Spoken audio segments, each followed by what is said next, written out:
This episode is brought to you by Trainmasters TV. Hey everybody, it's Jimmy from the DIY and Digital, and today we are 3D printing and detailing this entire structure.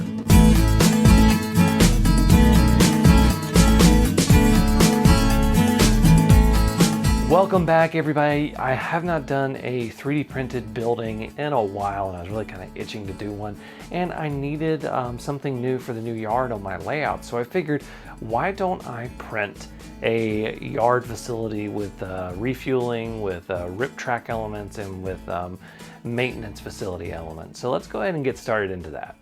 As usual, when I begin designing a building, I go and look on Google and just get a general feel of what I'm going to be looking for here. Now, when I'm designing this one, I am going to be doing kind of a hybrid facility where I'm doing kind of a combination of a rip track, an engine facility, a refueling facility. I really don't have space for all of those to have separate locations on my railroad, so I just want something that can represent all three of these things because they are important to the way that I want to run this railroad. So I go and do my research, and then I hop into Tinkercad.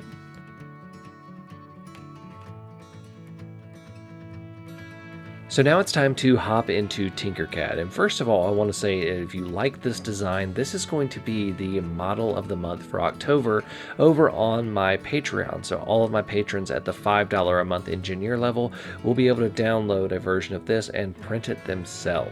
Now, Tinkercad does look complicated, but it's really not. But I also understand that a lot of you have been looking for a way to figure out how to use this in your 3D printing. And over at Trainmasters TV, which is this episode's sponsor on my show, Jimmy's Trainworks, this month I did a complete walkthrough of the basics of Tinkercad so that you can get an idea and start designing your own buildings yourself. Trainmasters TV is the web TV show for people who love trains. They have over 600 videos just right now, including Jimmy's Trainworks, which is my show over there. And just to give you an idea of how much content that is, if you watched 30 minutes a day, 7 days a week of Trainmasters TV content, it would take you 9 months to watch all of that content. That is a lot of content, and they're constantly adding more. They're adding videos weekly, so you're always going to have fresh stuff to watch. Now, how much does something like this cost? Well, you can get it for as little as 77 cents per week, and that's if you get the annual plan.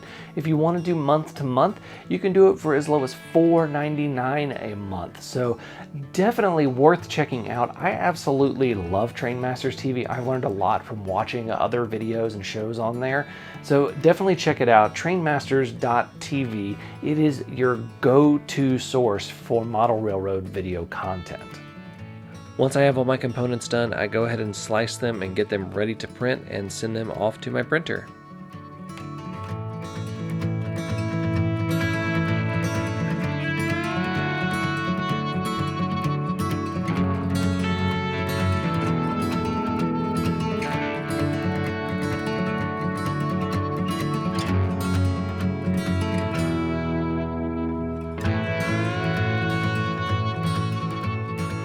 After I finish the prints and give them their base coat of flat gray primer, I go ahead and spray paint what I can spray paint. I absolutely love using spray paint in all sorts of different model detailing aspects. And in this case, I'm doing all of the parts that are going to have a metallic sheen or need just a little bit of metal with them. I'm doing them with a silver spray paint. Now, all these parts are not going to end up entirely silver, but this will give the base shine so that a little bit of reflection can hit underneath all the detailing and weathering that I'm going to do. Now the little utility shack, I'm just going to paint that a nice flat brown. Okay, so now let's get into the fun painting and detailing, because really the centerpiece of this thing is going to be the work building, supply shed, whatever you want to call it, and I'm going to be using a combination of all of these materials right here. I like simple acrylic paints that are inexpensive. For weathering powders, I like to make my own using pastels, and you can see that I have some micro brushes as well as a makeup sponge wedge. Now here is the base building, and I already have this primed. So first of all, I'm going to show you a technique that I use for getting flat coats of paint without using an airbrush. I'm going to eventually use an airbrush on this, but I wanted to just show you guys. And that's really the stippling technique that I'm using with a makeup sponge.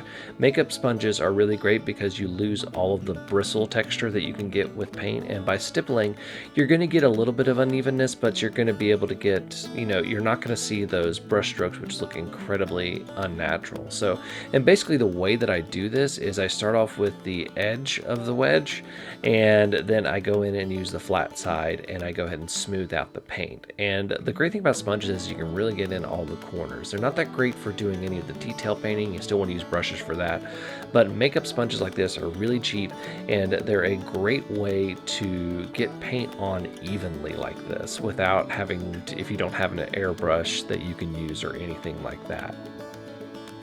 Now for the roof ridges, it does have a texture that's like a metal roof, so I go ahead and use a heather gray, which is a really light gray, and I use a sponge to go ahead and get into all the cracks and crevices right there so that I can have that look nice and even. The next thing I want to do is I want to start doing my detail painting, and since I'm still using the heather gray for this, I'm going to go ahead and do this. Now I have these little support beams on the walls or anything like this. One thing that makes detailing work a lot easier is just go in and paint the parts that are already raised. Simply by painting raised parts like this, it's going to add a level of depth and detail to your buildings. And I'm using little micro brushes here that I'll link in the description below. They also make painting details a lot easier. And if you mess up a little bit, I always like to have two micro brushes, one with the paint color that's the base, so that I can immediately go back over and just do a little touch-ups right there. But I go around doing all of the edges. It's pretty simple. I will use a bit of a stippling technique, and that will get all those edges. And I basically do the same process for the windows, except that I'm painting the window frames brown. I also gently paint the doors, but I don't want to get them too much because I want them to look weathered and aged. I want to make it look like this building has been around for a while. Now, as for the roof, when you have a metal roof like this, it does tend to get weathered and rusty. So I'm taking some more of this earthy brown, which actually turns out to look like a good bit of dirt and rust, and I am striping it across the roof, and that really gives it a texture look of like this has been around a while, and you always just want to sweep away from the peak of the roof because rainwater is going to be running down that. It's going to be looking like it is running down there and it's rusting through the little ridges. Another thing I do is that dirt is always on the bottom, so I like to put a little bit of stippling of brown earthy paint at the base of the building so that it looks a little dirty right there. Okay, so now it is time to do some of the metallic structures, and the first one I'm going to do is the Locomotive refueling station, which has this little walkway up and then has the two pump lines hanging down and then the pipe that's supposedly to go back to the fuel tank that's there. And this is actually just an amalgam of some parts from my fuel dealer. I'm going to go ahead and paint the top railing a safety yellow. It's going to give it a bit of a modern look as well. And then I'm going to paint the fueling tubes or fueling pipes. I'm going to paint those a nice dark gray. Okay, now it's time to do some weathering. And like I said, I use pastels for this. And what I do is, and you've seen me do this before, is I like to grind the pastels against sandpaper. And then I'll take a wide bristle brush and I will mix them all together and to gently dust the weathering powders over the structure. Now, obviously I'm doing this all after the paint has dried, or else it would probably get a lot messier. But this color gives a good rust and dirt. Next, I use the same technique, except I'm using a really dark brownish black and some burnt yellow. And I mix those up and do the tap technique, and I just kind of get in all the crevices. I want to make it look like the dirt has just like creeped in everywhere. I do some additional coating on the roof as well, gives it some more. Next up, it is our fuel tank, and I'm going to just do some of the same detail work, do that safety yellow on all the rails and the ladder for that matter, and then I'm going to paint that light heather gray around the rims that go around the tank itself. And then we'll do a little bit more with the weathering powders. And then last but not least, I'm just going to do some slightly darker browns and some grays on the little outbuilding. There didn't need to be too much detail in this one right here. So now it's time to do a little bit of detail work. And the first thing I'm going to do is I'm going to go find some caution signs, things like that. And I just go to Google and I download whatever and I take them into Photoshop. And you don't necessarily have to take them into Photoshop. You just need to scale them down, but I scaled down all the signs. And then what I ended up doing was I scaled them down on the print to where they were really, really tiny. And this was kind of a guess and check. I got lucky on the first try. And I went ahead and printed those out. They came out roughly the right size. Then I went back into Tinkercad and just started whipping up some quick things, some barrels, some chemical fuel tanks like for welding and things like that, some pallets, some boxes, just a bunch of things like this. And another thing I also did is I realized the little crane that I had made for lifting things off the track was a little bit short, so I went and lengthened that, and I was going to reprint that as well.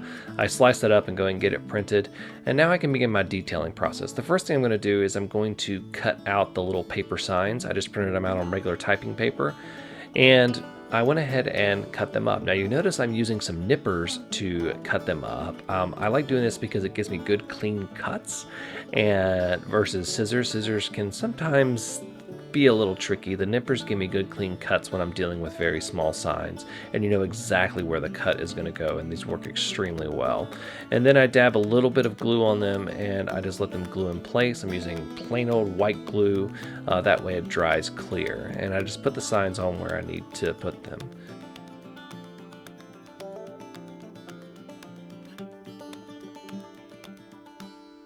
Once I have the detail parts all printed and finished out, I go ahead and bring them in and paint them up. Nothing too complicated here. I am using some helping hands and a magnifying glass, and I have the helping hands loosened so that I can rotate them around as I'm painting, and the magnifying glass also helps a ton. I'll link the setup that I'm using in the description below. But I go ahead and paint the barrels and the pallets and the boxes. I actually spray painted the metal chemical tanks off camera. I spray painted them that same silver, but one of the setups has a palette leaning against it, so I went ahead and painted that palette on there. And then I also spray painted the arm, as you can see right here. And what I basically did was I took a lot of like a dirt red and a brown mixture of paint, and I was able to kind of dust this up and make it look really good. And then I took some grays and just hit a couple of the little sections right there with a little bit of gray, and that came out great. And here's the final result. I think it's going to look really great on my layout.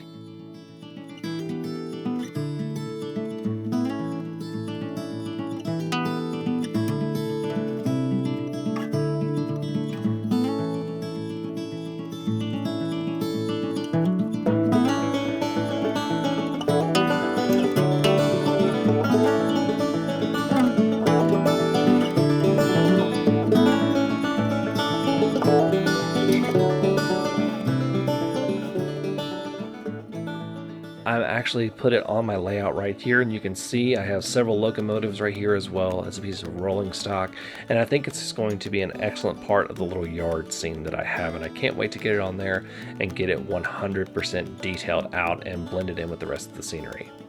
So there is a completely 3D printed and detailed kind of small yard facility. I actually have it sitting right there, as a matter of fact. So it's going to be really cool once I get it all detailed out. But I want to thank you guys so much for watching. I want to thank our sponsor this week, Trainmasters TV. Definitely check them out, trainmasters.tv.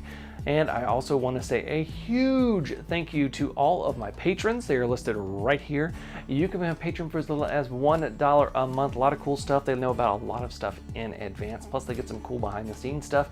And if you are the $5 a month engineer level, you get a model of the month that you can 3D print yourself, just like this one, which is going to be available as the October model of the month. So check all that out. Thank you guys so much for watching. Until next time, I'm Jimmy from the DIY and Digital. Stay safe, be kind, and happy railroading.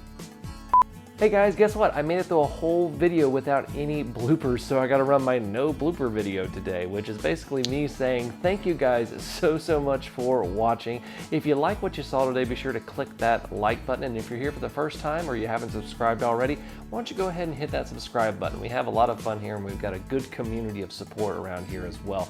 You can also leave a comment if you have any questions. I also have my email in the description below, so thank you guys so much for watching.